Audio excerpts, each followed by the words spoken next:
আমরা বুঝতে পারলাম যে আল্লাহ পাক পুরো সৃষ্টি জগৎকে ভালোবাসেন। আল্লাহ পাক আমাকে ভালোবাসেন, আপনাকে ভালোবাসেন। ভালোবাসেন বলেই আজকে আপনি এখানে বসে আছেন।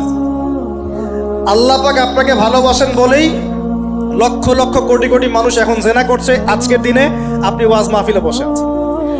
আল্লাহ পাক আপনাকে ভালোবাসেন বলেই আপনি আল্লাহকে সেজদা দেওয়ার তৌফিক পেয়েছেন। আপনি লা ইলাহা ইল্লাল্লাহ কালিমা শিখেছেন। আপনি এই যে কোরআন পড়তে শিখেছেন, কোরআন পড়ছেন, হাদিস পড়ছেন, নবীর দ্বীনের প্রতি মহব্বত আছে। আল্লাহ আপনাকে ভালোবাসেন বলেই হচ্ছে। কখন বুঝবেন আল্লাহ আপনাকে ভালোবাসে? যখন আল্লাহ পাকের অনুমোদিত কাজগুলো আপনার ভালো লাগবে। নামাজ পড়তে ভালো লাগছে, রোজা রাখতে ভালো লাগছে, কোরআন তেলাওয়াত করতে ভালো লাগছে, আল্লাহর জিকির করতে ভালো লাগছে, আলেম ওলামার সাথে থাকতে ভালো লাগছে। ঠিক আছে, আল্লাহর হালাল কাজগুলো যখন ভালো লাগবে বেশি বেশি, বুঝবেন আল্লাহ আপনাকে নির্ঘাত মহব্বত করেন। আর যখন আল্লাহ পাকের নিষেধগুলো হারাম, মদ আমার ভালো লাগে না,